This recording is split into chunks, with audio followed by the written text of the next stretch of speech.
Welcome back to the Toffee Blues, your source for all things Everton. My name's Connor Williams, and we're back with another video. Today it is the news video, the 24/7 news videos.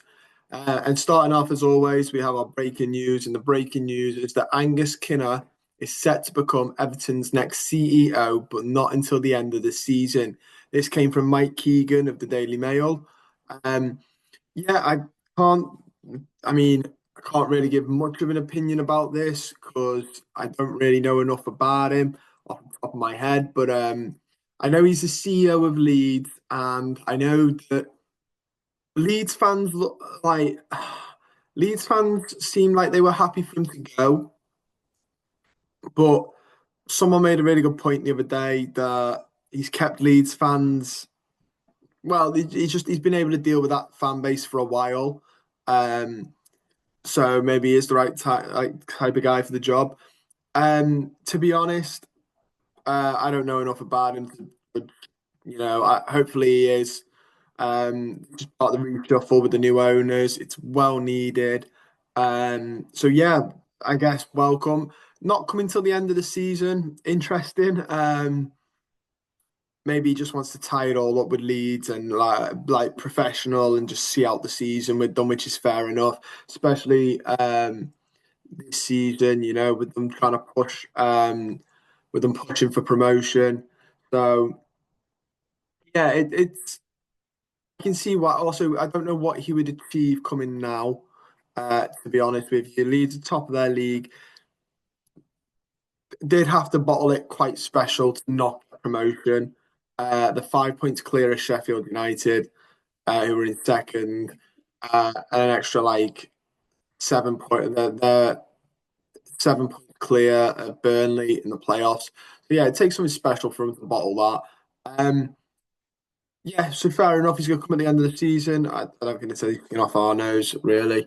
Next, we have the Abdoulaye Doucoure is expected to sign a new Everton contract that will tie him down to the club till June 2027, according to sports news website Africa Foot.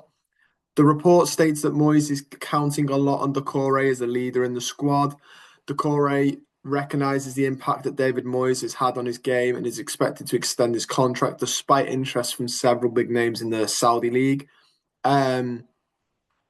This isn't actually this isn't shocking. Like in terms of from Doucoure's side, once the club offered him a contract, I think he was always going to sign it, especially now. Maybe it's a bit surprising the club offer him a contract. I still think he's got an important role to play in the squad.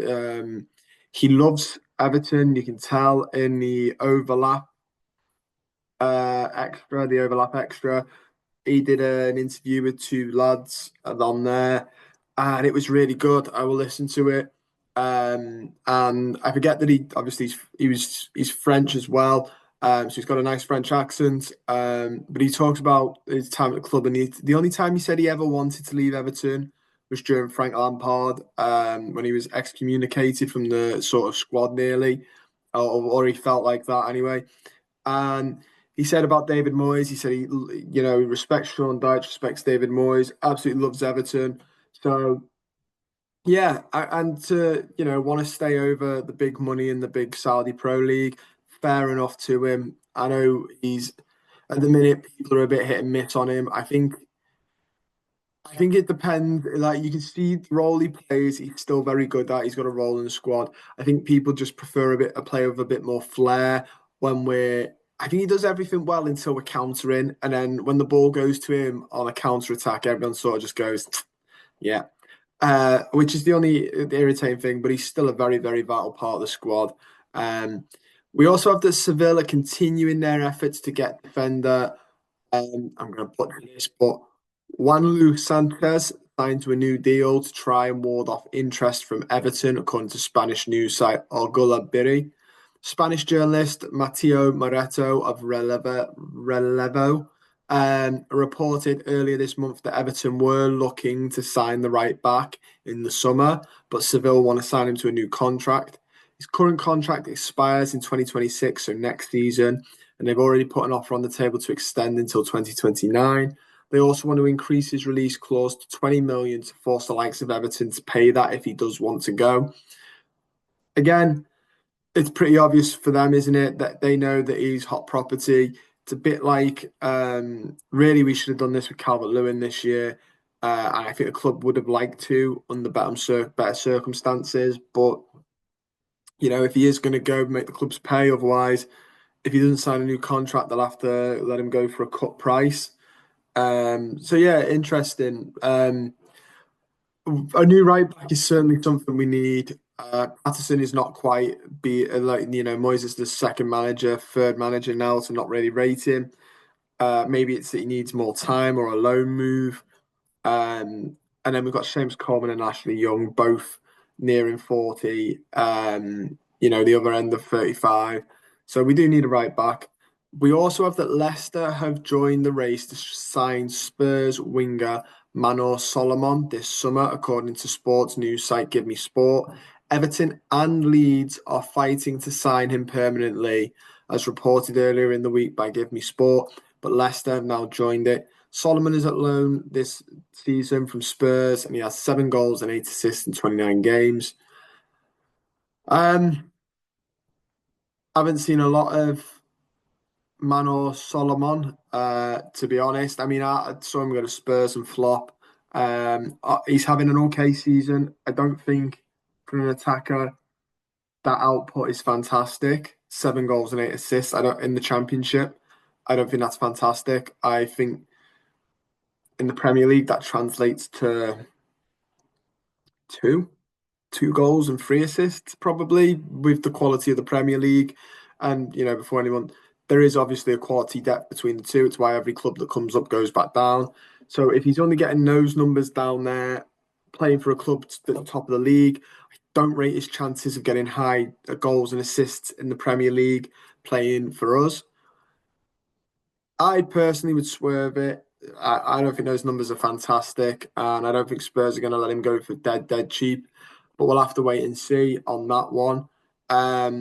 Leeds fans are loving him. Leeds fans are loving him for what it's worth. Um, yeah, honestly, I don't.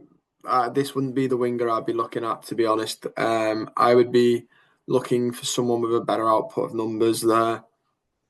But it'll be interesting. Obviously, Leicester potentially.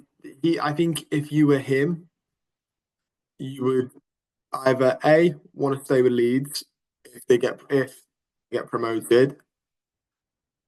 If Spurs, obviously Spurs would be the ideal. Staying at Spurs would be ideal if Spurs wanted him to stay.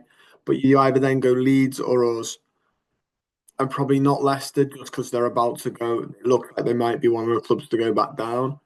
So as a player, you'd in the Championship for a season.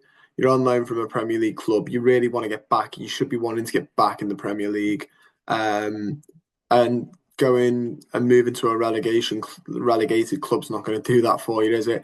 So I think us, Spurs or Leeds, if they get promoted. I mean, Leeds getting promoted. You've just been there for with them. I think personally he could probably do that. Would prefer to do that. That's what I would want if I was him. I'd want to stay with the club I've come up with. But we'll have to wait and see. That is all we've got time for, though. Don't forget to like the video, subscribe to the channel if you're not already, and leave your thoughts down below. Look forward to reading them. See you soon.